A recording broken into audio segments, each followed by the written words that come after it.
অর্পিতা সরকারের লেখা গল্প খুঁজে পেলাম তোমাকে। আর যাই করিস ওই মেয়ের দিকে ভুলেও তাকাস না সৌম্য। একবার যদি তোর লাইফে ঢোকে তাহলে তোর কেরিয়ার ফিউজ হয়ে যাবে গুরু। শতহস্ত দূরে থাক ওই ডেঞ্জারাস সুন্দরীর থেকে। ওকে তুই কাঁটা গাছের ফুল ভাবরে। রিতেশ না বললেও জুঁইকে ভালো করেই চেনে সৌম্য। মেয়েটা সব ভালো, কিন্তু এত ফাঁকিবাজ যে পড়াশোনার নামে জ্বর আসে। কেতকী আন্টি মানে জুঁইয়ের মা সেদিন রাস্তা দাঁড়িয়ে কাকে যেন একটা বলছিলেন, মেয়েটাকে নিয়ে জ্বলে গেলাম দিদি। ওর মাধ্যমিকের আগে ওর বাবার হাই প্রেশার হয়েছিল। দিন রাত ভাবত মেয়ে আমার ফেল করলে লোকসমাজে মুখ দেখাবো কী করে। ওর উচ্চ মাধ্যমিকের সময় তো ওই নাস্তিক মানুষ ভোর থেকে কালী মন্দিরের চাতালে ধর্ণা দিয়ে পড়েছিল মেয়ে যেন পাশটুকু করে মুখ রক্ষে করে, না হলে স্কুলে লজ্জায় ঢুকতে পারতো না ওর বাবা। লোকে বলতো হেডমাস্টার মশাইয়ের মেয়ে কিনা ফেল করেছে। এখন দেখো দিনরাত স্কুটি নিয়ে ঘুরে বেড়াচ্ছে। ওই নামেই কলেজে ভর্তি হয়েছে। আমি তো রোজ বলি মেয়ের বিয়ে দিয়ে দাও, না হলে শুধু প্রেশার কেন, তোমার হার্টের ভালভ ব্লক হতেও সময় লাগবে না। সৌম্যকে দেখে কেতকী আন্টি আবার বললেন, আমাদের বিট্টুকে দেখো, দেখলে চোখ জুড়িয়ে যায়। যখনই দেখি তখনই কাঁধে ব্যাগ নিয়ে পড়তে যাচ্ছে। প্রশংসায় কুপকাত হয় না এমন মানুষ নেই বললেই চলে। সৌম্য হেসে বলেছিল, আন্টি আপনার শরীর ভালো তো? স্যার ভালো আছেন?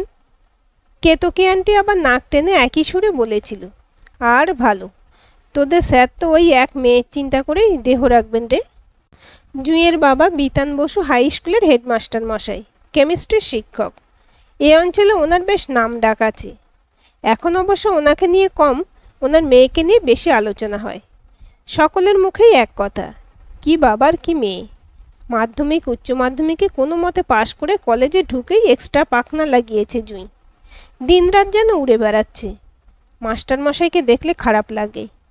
ওনার হাত দিয়ে কত ভালো ছেলে মেয়ে বেরোলো, আর নিজের মেয়েটা একটা জলজান্ত হনুমান হয়েছে। সন্ধে সন্ধে হয়ে এসেছে। ফুটবল খেলার মাঠে সৌম্য, রিতেশ আর অয়ন বসেছিল। সামনে দিয়ে ঝড়ের বেগে বেরিয়ে যাওয়া পার্পেল কালারের স্কুটিটার যে কার, সেটা বুঝতে কারোর কোনো অসুবিধা হলো না। ওকে দেখে বিশেষজ্ঞের মতো রিতেশের বিখ্যাত উক্তি বেরিয়ে এলো। সৌম্য চোখটা সরিয়ে বলল, ভাবলি কি করে ওই বই বিমুখ মেয়েকে আমি আমার লাইফে ঢুকতে দেব?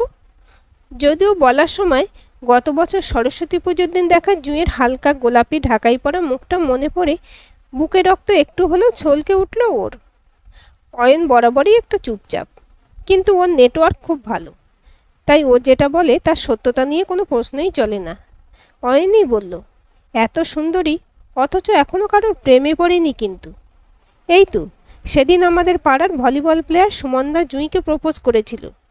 তো মেয়ের কি রাগ, বলে কি না লেখাপড়ায় খারাপ ছেলেকে নাকি সে বিয়ে করতে পারবে না। রিতেশ বলল, যা বাবা, ও নিজেই তো ফেলুরাম। অয়ন বলল, তা বলতে পারবো না, তবে সুমনদা রাতে ক্লাবে এসে হাসছিল আর বলছিল, তাই শুনলাম। যাক বাবা, লোকের কথা ভেবে লাভ নেই। ওদের এবার ইঞ্জিনিয়ারিং ফাইনাল ইয়ার, তাই এসব নিয়ে আলোচনা করার সময় নেই বললেই চলে। বরং গ্রুপ স্টাডি করলে কাজ দেবে।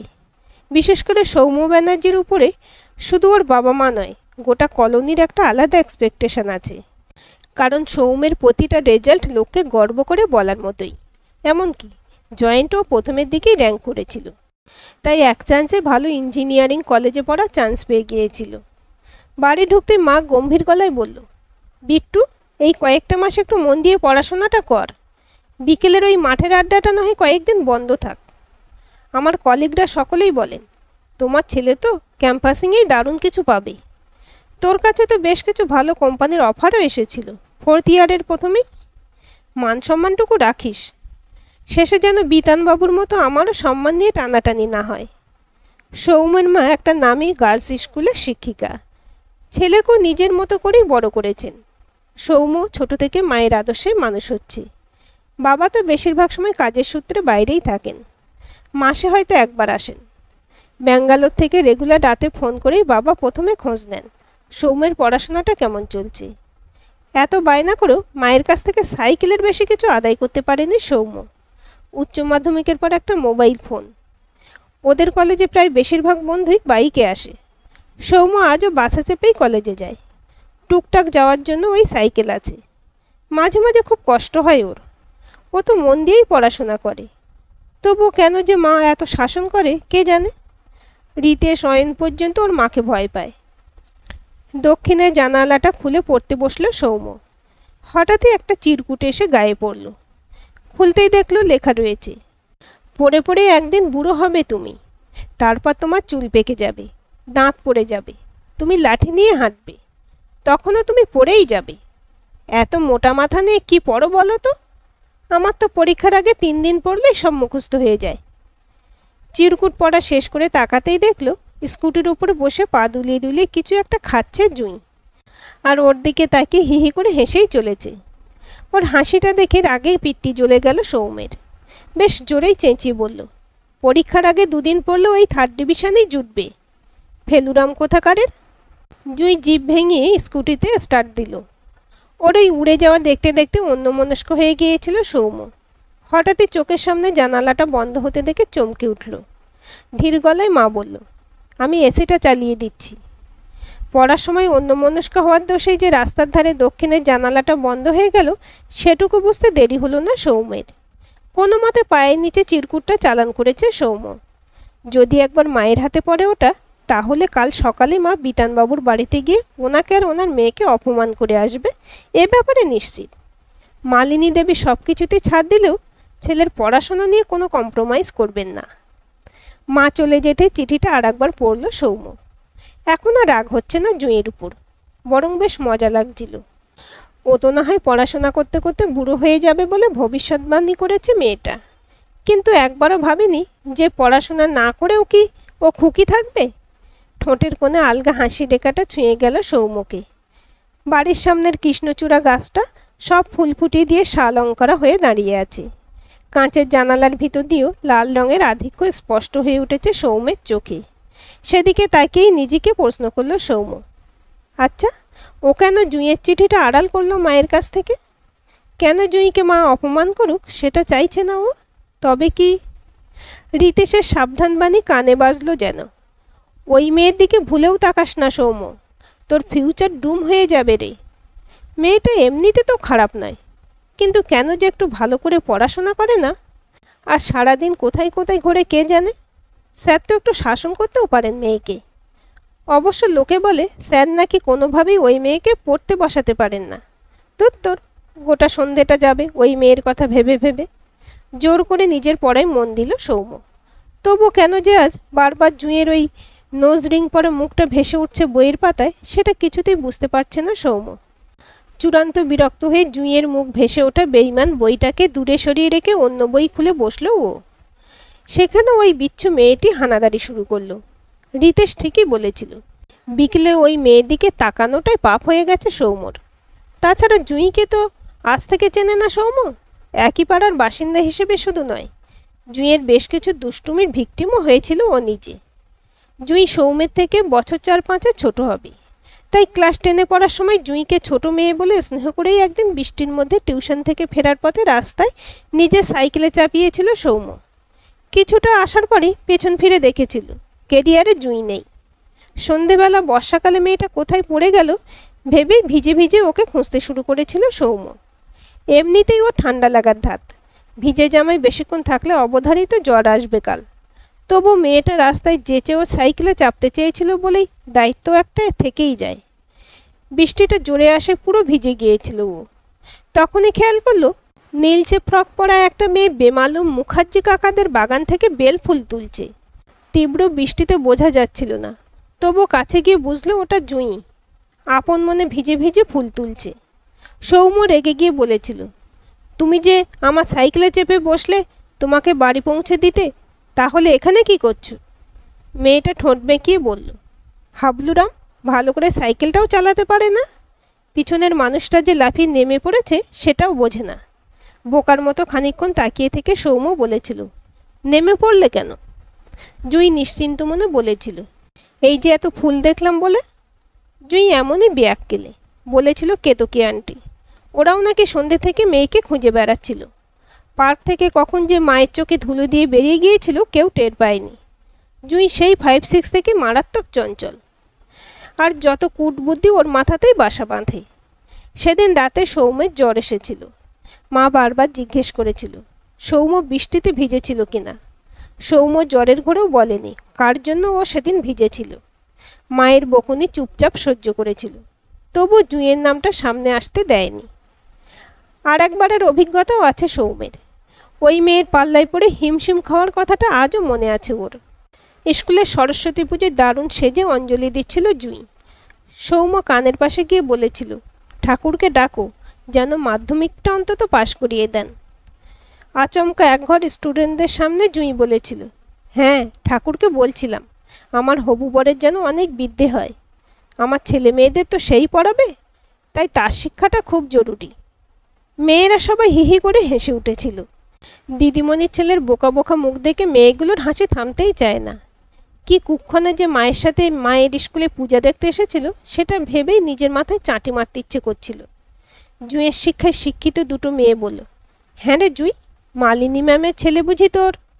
মিসকে হেসে জুঁই বলেছিল, তোরা যে কি করে সব বুঝে ফেলিস। সৌম্য এত পরে বলেই তো আমি আর পড়ি না। বাবা মা দুজনে শিক্ষিত হয়ে কি হবে বল? যে কোনো একজন ছেলে মেয়েদের পড়ালেই চলবে।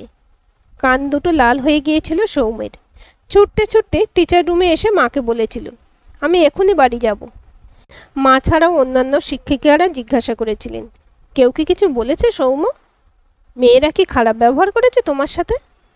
জুঁই নামটা ঠোঁটের ডগা থেকে গলার মধ্যে গিলে নিয়ে সে বলেছিল, মা আমি নিজের কলেজে যেতে চাই, সব ফ্রেন্ডসের ওখানে আছে। মা একটু রাগি চোখে তাকিয়ে বলেছিল, সন্ধ্যের আগে বাড়ি ফিরে এসো। কোনো মেয়ে যে এভাবে ইনসাল্ট করতে পারে সেটা ধারণাই ছিল না সৌম্যের। ওই ঘটনার পর থেকে জুঁইকে দেখলে সৌম্য একটু এড়িয়েই চলে, তবে খবর সবই কানে আসে। উচ্চ মাধ্যমিকের রেজাল্টের দিন মা যখন নিজের স্কুলের রেজাল্ট বলছিল তখনও আলপটকাই জিজ্ঞাসা করে ফেলেছিল, জুঁই পাশ করেছে মা? মা মিনিট দুয়েক তাকিয়ে থেকে গম্ভীরভাবে বলেছিল, হ্যাঁ আমাদের বিনোদিনী স্কুলের বদনাম ওই মেয়ে কোনো মতে 3rd ডিভিশনে পাশ করে আনন্দে সবাইকে চকলেট খাওয়াচ্ছিল। দেখো আমার ব্যাগেও একটা চকলেট আছে। লজ্জা বলে এতটুকু কিছু নেই ওই মেয়ের। খারাপ লাগে বিতানবাবুর মতো জ্ঞানী মানুষটার মুখ দেখে। মানুষটা লজ্জায় এতটুকু হয়ে গেছেন। ওসব কথা আর কানে ঢুকছিল না সৌম্যের। ভিতরে ভিতরে খুব আনন্দ হচ্ছিল ওর। যাক, আজ আর কদমতলার মাঠে কেউ বলতে পারবে না বিতানবাবুর মেয়েটা ফেল করেছে জানিস। সকাল থেকে বেশ টেনশনে ছিল সৌম্য। চুপি চুপি মায়ের ব্যাগ থেকে চকলেটটা বের করে মুখে ঢুকিয়ে হেসেছিল ও, যেন খুব কাছের কারোর সাকসেসের আনন্দ পেয়েছিল। যদিও সৌম্যের এমন হবার কারণটা তখনও ওর অজানাই রয়ে গিয়েছিল। আসলে জুঁইয়ের নাম শুনলেই সবাই নাক কুঁচকে বলতে শুরু করে, ওই মেয়ের মতো নির্লজ্জ নাকি একটাও নেই এই চত্বরে। কাজ নেই কর্ম নেই, 24 ঘন্টা টং টং করে ঘুরেই চলেছে। তাই জুঁইকে নিয়ে কারোর সাথে কথা বলতে পারে না সৌম্য। এমনিতেই ওই ঠোঁট কাটা মেয়ের জন্য সৌম্যের কোনো বন্ধুরা ওকে সহ্য করতে পারে না। কদিন আগেই অয়নকে দেখে জুঁই নাকি বলেছে, আরে বিদ্যাসাগরের 2nd এডিশনের আর একজন কোথায়? অয়ন বলতে গিয়েছিল, তুমি লেখাপড়ার ধারে কাছে যাও না বলে কি কেউ করবে না? জুঁই সঙ্গে সঙ্গে বলেছে, তোমার বন্ধু সব পড়ে নিচ্ছে বলেই আমি আর চাপ নিচ্ছি না। অয়ন এসে বলেছিল, বুঝলি সৌম্য, জুঁইয়ের মতিগতি কিন্তু ভালো নয় রে, তোর উপর চাপ আছে। সৌম্য লজ্জা লজ্জা মুখ করে বলেছিল, দূর তোদের ভুল ধারণা, চাপ থাকলে কেউ সকলের সামনে অপমান করতে পারে? রিতেশ গম্ভীর চালে ওর মন্তব্য ছুঁড়েছিল, আরে তুই পাত্তা দিস না বলেই বিরক্ত হয়ে ওসব করে। তবে বস, আগে থেকেই বলে দিচ্ছি, তোর মা কিন্তু ওই গান্ডু মেয়েকে কিছুতেই নিজের বৌমা বলে মানবে না। গবেট মেয়ে হবে কিনা আমাদের ব্রিলিয়ান্ট ইঞ্জিনিয়ার সৌম্য ব্যানার্জির বউ। তাছাড়া তোর মায়ের কথাটাও ভেবে দেখিস, মালিনী ম্যাম কি করে তার স্কুলের সব থেকে আগমার্কা মেয়েকে মেনে নেবেন বলতো? রিতেশের কথা শুনে ভিতরে ভিতরে কেমন একটা রাগ হচ্ছিল সৌম্যের। আচমকা বলে বসেছিল, জুঁই গবেট তো তোর কি? অকারণে ওর নামে এসব বাজে কথা বলছিস কেন রে? জুঁই তোর কোনো ক্ষতি করেছে কি? সৌম্যের এই হঠাৎ রাগ দেখে রিতেশ মিসকে হেসে বলেছিল, তুমি গুরু শেষ, বেশি করে পড়াশোনা করো, ছেলে মেয়েদের তোমাকেই পড়াতে হবে কি না? সৌম্য পালিয়ে বেঁচেছিল সেদিন। আর 1 সপ্তাহই বাকি আছে সৌম্যের ফাইনাল ইয়ারের পরীক্ষার। দিনরাত এক করে খেটে চলেছে ও। এটা ওর কাছে একটা চ্যালেঞ্জ। তাছাড়া এই রেজাল্টের উপর ওর ভবিষ্যতও নির্ভর করছে। সেদিনও সন্ধেবেলা একটা অ্যারোপ্লেন চিঠি উড়ে এসে পড়লো ওর গায়ে। দূরে যথারীতি জুঁই দাঁড়িয়ে আছে, কিন্তু আজ আর হাসি নেই মুখে, বরং একটু যেন বিষণ্ণ। চিঠিটা খুলতেই দেখলো প্রথমেই লিখেছে, সামনেই তোমার এক্সাম। আমি জানি তুমি দারুণ পরীক্ষা দেবে, আমি জানি তুমি সাকসেসফুল হবেই, আর বোধহয় বেশি দিন তোমার উপর অত্যাচার করব না। চিঠি থেকে চোখ তুলে দেখলো জুঁই আর নেই, রাস্তাটা ফাঁকা। মনে মনে একটু হাসলো সৌম্য। যাক, মেয়েটা অবশেষে শান্ত হয়েছে। পরিষ্কার লিখেছে সে নাকি আর সৌম্যকে অত্যাচার করবে না। হয়তো লেখাপড়ায় মন বসেছে জুঁইয়ের। নিজের জগতে ডুবেছিল সৌম্য বেশ কয়েক সপ্তাহ। আপাতত কিছুটা নিশ্চিন্ত, এক্সাম শেষ, এখন জবের জন্য অপেক্ষা। ওদের বন্ধুদের সন্ধ্যের আড্ডাটা আবার বেশ জমে উঠেছে ফুটবল খেলার মাঠে। সেদিনও ঝালমুড়ি খেতে খেতে কথা হচ্ছিল, ওরা নিশ্চয়ই ভিন্ন ভিন্ন কোম্পানিতে জব পাবে, একে অপরের থেকে দূরে চলে যাবে। রিতেশ হয়তো ব্যাঙ্গালোরে চলে গেল, কারণ রিতেশ ক্যাম্পাসিংয়ে ব্যাঙ্গালোরের একটা কোম্পানির কাছ থেকে অফার পেয়েছিল। ইস, এই আড্ডাটা মিস করবে। সৌম্য ঘন ঘন জুঁইদের বাড়ির রাস্তার দিকে তাকাচ্ছিল। এই সময় তো মেয়েটা স্কুটি চালিয়ে কোনো একটা টিউশন থেকে ফেরে। বন্ধুরা বলে টিউশন বলিস না, বল গপ্প করে ফেরে জুঁই। সৌম্যের অবাধ্য চোখ দুটো বন্ধুদের উপস্থিতিকে অগ্রাহ্য করে বারবার চলে যাচ্ছিল জুঁইয়ের বাড়ি ফেরার রাস্তার দিকে। সেই পরীক্ষা শেষ হবার পর থেকে মেয়েটাকে আর দেখেনি সৌম্য। তাছাড়া ওর দুষ্টুমি ভরা চিঠিগুলো মিস করছিল। মেয়েটা বড্ড ঠোঁটকাটা, ক্যাটক্যাট করে শুনিয়ে দেয় ঠিকই, তবে ওর বড় বড় চোখ দুটোতে যে সারল্য খেলা করে সেটাই ওকে আকর্ষণীয় করে তুলেছে সৌম্যের কাছে। অয়ন বলল, ওদিকে তাকিয়ে আর চাপ নিও না বস, জুঁইকে বোধহয় দেখতে এসেছিল। বিতান স্যার বিধান দিয়েছে, ও যদি পার্ট 1-এ পাশ না করতে পারে তাহলে মানে মানে শাঁকা সিঁদুর পরিয়ে শ্বশুরবাড়ি বিদায় করবে। রিতের সঙ্গে সঙ্গে ফোড়ন কাটল। আহারে, কার কপাল যে পুড়বে তা স্বয়ং ঈশ্বরই জানেন। যা বাবা, জুঁইয়ের বয়স কত? মাত্র 19। এই বয়সে কেউ বিয়ে দেয়? স্যারের মতন শিক্ষিত মানুষ এটা কি করে করতে পারেন? আরে কেতকে আন্টি বলছিলেন ওই মেয়েকে বিদায় না করলে নাকি বিতান স্যারও চিন্তায় চিন্তায় হাটে রোগ বাঁধিয়ে ফেলবেন, তাই আর একবার ফেল দেখবার আগেই মানে মানে কারোর ঘাড়ে চাপিয়ে দেবেন আর কি। সৌম্য বলল, আর একবার ফেল মানেটা কি? জুঁই কিন্তু এখনো পর্যন্ত কোনো ক্লাসে ফেল করেনি, পাসটুকু অন্তত করেছে। অয়ন হেসে বলল, সৌম্য, ওইভাবে পাশ করাকে পাস বলে না, বোর্ডের দয়া বলে রে। বাড়ি ফিরে মন মরা হয়ে বসেছিল সৌম্য। মেয়েটা যতই দোষী হোক, তাই বলে এত কম বয়সে বিয়ে হয়ে যাবে ভেবে কেমন একটা কষ্ট হচ্ছিল। তাছাড়া আজ অবধি কেউ যেটা জানে না সেটা হলো জুঁইয়ের ওই গুন্ডামিগুলো বড্ড ভালো লাগে সৌম্যের। কালী পুজো রাতে যখন চকলেট বোমের আওয়াজে কলোনি চমকে ওঠে, তখনও পথ চলতি লোক বলে ওঠে, উফ, মাস্টারমশাই মেয়েটা যে কি ডাকাত। জুঁইয়ের ওই দিনরাত ছেলেদের মতো পোশাক পরে সবেতে নাক গলানোর স্বভাবটাই যেন বেশি টানে ওকে। সেই মেয়েটাকে এত তাড়াতাড়ি শাড়ি পরে লোকের ঘরে রান্না করতে দেখলে সত্যিই কষ্ট হবে সৌম্যের। রাতে ছটপট করতে করতে ঘুমটা ভেঙে যাচ্ছিল সৌম্যের, যদিও আজ ঘুমটা খুব দরকার, কারণ আগামীকাল ওর একটা ইম্পর্টেন্ট ইন্টারভিউ আছে। সকাল 10টার মধ্যে পৌঁছতে হবে ওকে। ভোর রাতে একটু ঘুমিয়ে পড়েছিল সৌম্য। স্বপ্নের মধ্যেই জুঁই এলো লাল ঢাকাই শাড়ি পরে, একটু দূরে হাত নেড়ে বলল, চললাম সৌম্য, আর তোমাকে জ্বালাবো না। ধরপড় করে উঠেই দেখল মা মাথার কাছে দাঁড়িয়ে আছে। ইশারায় বলল, ঘড়ি দেখ। তাই তো 8টা বেজে গেছে। মা রেডি হচ্ছিল স্কুলে যাবার জন্য। বাবা সকাল সকাল বেস্ট অফ লাক জানালো ফোনে।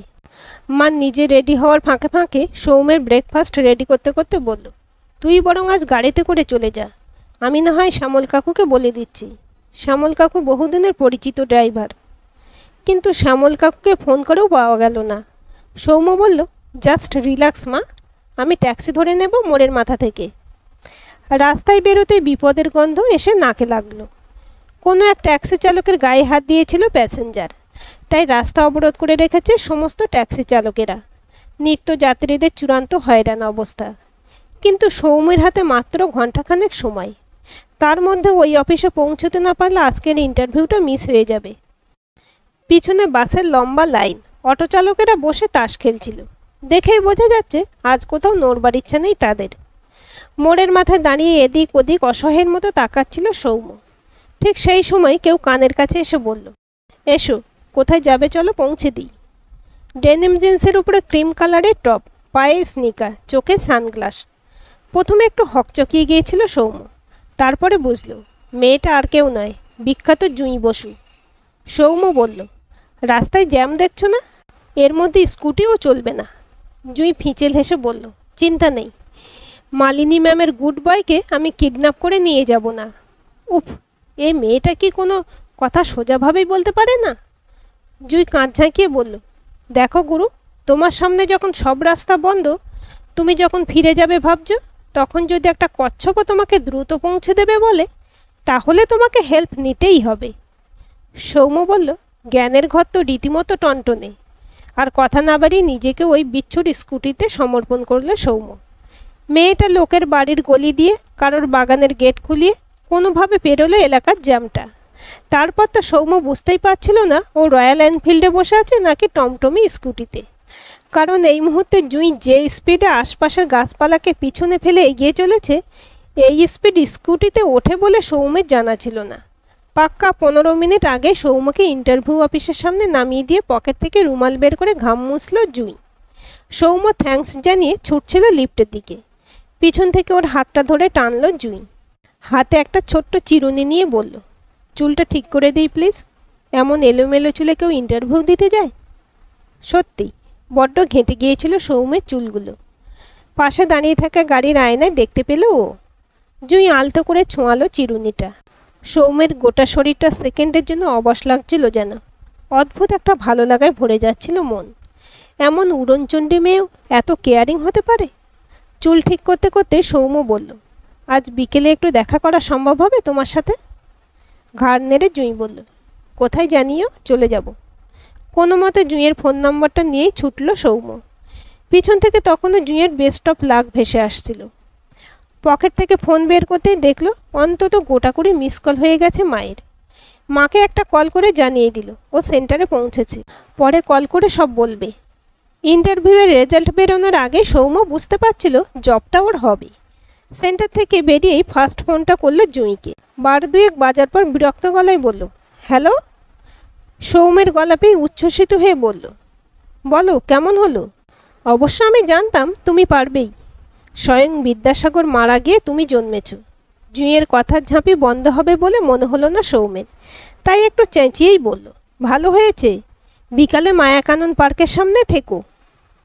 জুঁই ওকে স্কুটি করে পৌঁছে দিয়েছে শুনেই মায়ের মুখের শিরাগুলো কঠিন হলো।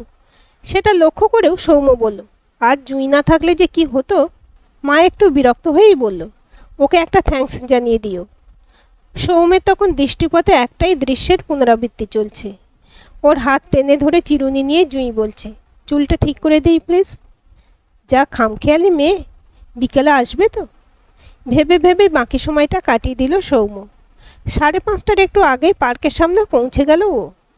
চারিদিকে খুঁজেও পার্পেল স্কুটির দর্শন পেল না।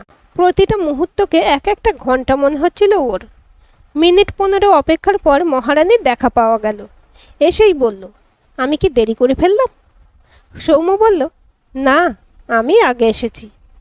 সব থেকে বিরল দৃশ্যের দর্শক হলো আজ সৌম্য। জুঁইও লজ্জা পেল। চোখ দুটো নামিয়ে নিয়ে বলল, বলো কি বলবে? আশপাশের লোকের দিকে একবার তাকিয়ে নিয়ে সৌম্য বলল, হঠাৎ বিতান স্যার তোমার বিয়ে দিতে চাইছেন কেন? মানে এত কম বয়সে? কথা শেষ হবার আগেই একরাশ অভিমান ঝরা গলায় জুঁই বলল, ফেলুরাম মেয়ে, তাই বাবার প্রেস্টিজ ডাউন হয় বুঝলে। আমি যদি পার্ট 1-এ পাশ করি তাহলে আমাকে আরও 2 বছর গ্রেস পিরিয়ড দেওয়া হবে, না হলে এবছরেই সানাই বাজবে বাড়িতে। বলার সময় চোখ দুটো একটু ছলছল করে উঠল জুঁইয়ের।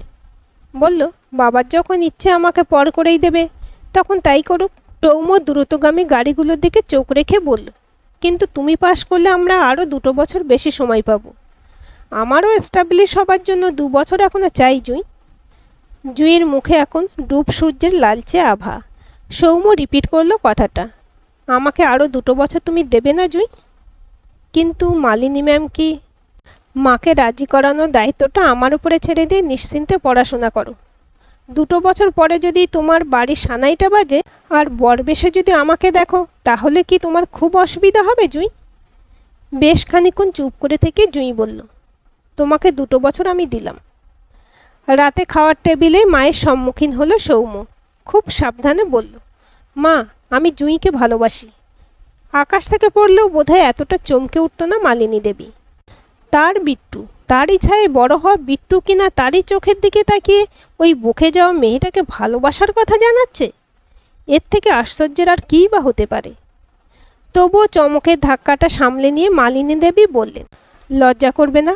নিজের স্ত্রী গ্র্যাজুয়েট নয়, এটা লোককে বলতে পারবে? তুমি জানো না, বিতানবাবু সব আশা জলাঞ্জলি দিয়ে ওই মেয়ের জন্য ছেলে দেখছেন। ও মেয়ে কলেজের গণ্ডি পেরোতে পারবে না বলেই আমারও বিশ্বাস। সৌম্য দৃঢ়স্বরে বলল, আসলে কি জানো মা, তোমরা শিক্ষক শিক্ষিকারা ভালো ছেলে মেয়েদেরকে নিয়ে স্বপ্ন দেখতে অভ্যস্ত।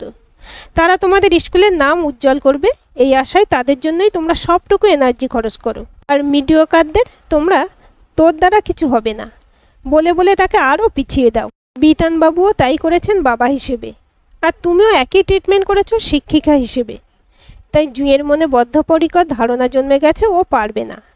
একবার যদি মেয়েটার মাথায় হাত বুলিয়ে বলতে, তুই নিশ্চয়ই পারবি, দেখতে ও স্টার না পেলেও ফার্স্ট ডিভিশন ঠিক পেত। মাকে চমকে দিয়ে সেদিন ঘর থেকে বেরিয়ে গিয়েছিল সৌম্য। ছেলের বলে যাওয়া কথার অনুরণন চলেছিল মালিনী দেবীর মনে। বিট্টু ঠিকই বলছে, সত্যিই তো। জুঁইকে ক্লাসে দাঁড় করিয়ে সকলের সামনে অপমান ছাড়া তো আর কিছু করেননি কোনো দিন। জুঁই পড়া পারেনি বলে বকেছেন, কিন্তু কি করে পারবে তার উপায় তো কখনো খোঁজেননি। এবার বোধহয় মিডিওকার ছাত্রছাত্রীদের জন্য আরেকটু ভাবা উচিত মালিনী দেবীর। মাঝে মাঝে ছোটরাও না বুঝে দারুণ সত্যিগুলো তুলে ধরে।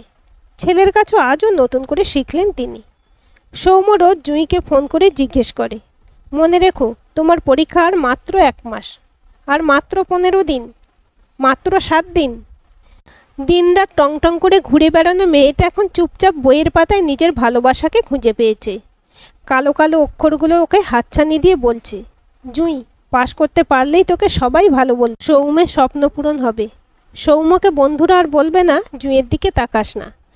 কলেজের রেজাল্ট আউটের দিন সৌম্য জুঁইয়ের কলেজের সামনে গিয়ে দাঁড়িয়ে আছে। এটা শুধু জুঁইয়ের চ্যালেঞ্জ নয়, এটা ওদের যৌথ লড়াই। একে একে জুঁইয়ের সব বন্ধুরা বেরিয়ে আসছে। জুঁইয়ের দেখা নেই। টেনশনে হাত পা ঠান্ডা হয়ে যাচ্ছিল সৌম্যের। জুঁই তো বলেছিল পরীক্ষা ভালোই দিয়েছে ও। অয়ন শুনে বলেছিল, ওরে সৌম্য, ও মেয়ে 3টে প্রশ্নের উত্তর লিখলেই ভাববে দারুণ পরীক্ষা দিয়েছি। ভয়ে ভয়ে কলেজের গেটের দিকে তাকাচ্ছিল সৌম্য। জুঁইয়ের মাথা নিচু করে হাঁটার ভঙ্গিমা আর চোখে জল দেখে যা বোঝার বোঝা হয়ে গেছে সৌম্যের। হেরে গেল সৌম্য।